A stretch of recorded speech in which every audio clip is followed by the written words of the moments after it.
everyone, I'm Maddie from Relogo, and today we're doing another video for the Expat Series. So today I'm here with Jack Steed, who is a fellow Aussie like me, and he moved to Singapore for an internship with the Royal and Ancient Golf Club. So welcome, Jack. G'day, how you going everyone? Thanks for having me, Maddie. You are welcome. So let's get started. So could you please just start by giving us an overview of why you moved to Singapore? Yeah, so like you, I was on an Australian government scholarship and I went to Singapore to undertake an internship with the Royal and Ancient Golf Club based on Sentosa Island. So I was there meeting some famous people, which was really cool, and getting some good experience in the golfing and sporting industry. Beautiful.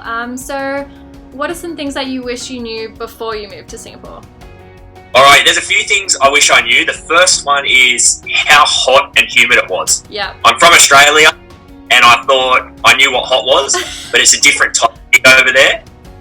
So I definitely recommend taking some more clothing to counteract the sweatiness of yourself. Yep, that's definitely good advice.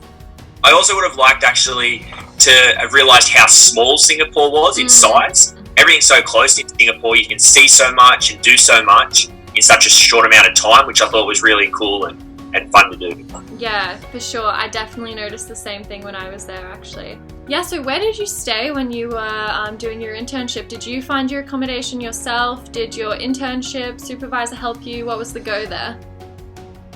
Yeah, so I found accommodation probably the hardest thing to find in Singapore.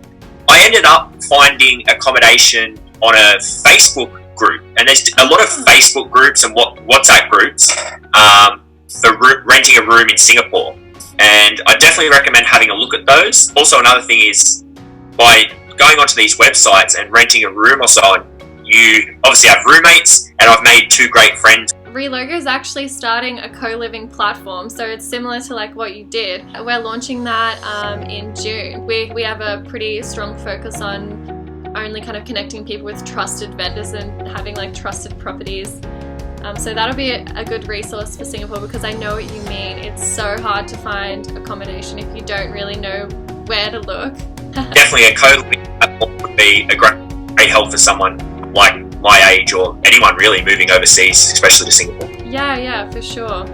So what did you do for food? Did you eat around the River Valley area? What was that like?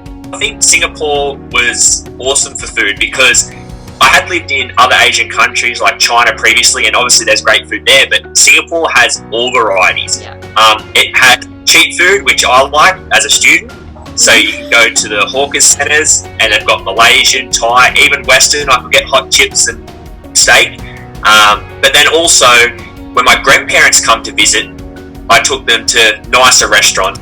So looking back on your experience, what would be your top tips for people moving to Singapore? Alrighty, my top tips, I've got a few. So the first one would be make sure you get accommodation with an aircon. An aircon is a must have. I'd even recommend making sure you've got one in your room. Yeah. I'd also say when you're looking for accommodation, I found as a young person on a student wage that finding accommodation close to transport, but also a hawkers centre, was really convenient. So I'm obviously not the best cook in the world, so I prefer to eat out, and living close to a hawkers centre saved me so much time because I could literally walk 5 minutes and get a full meal for breakfast, lunch and dinner.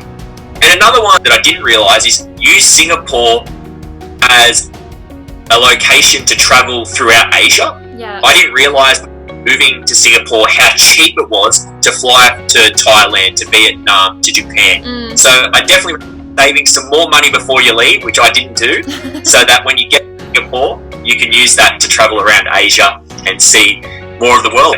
It was great. Like it's like an hour, less than an hour flight to Kuala Lumpur, which was cool, and it was so cheap. I know, and an hour in Australia is like you don't even get to the next town. Exactly.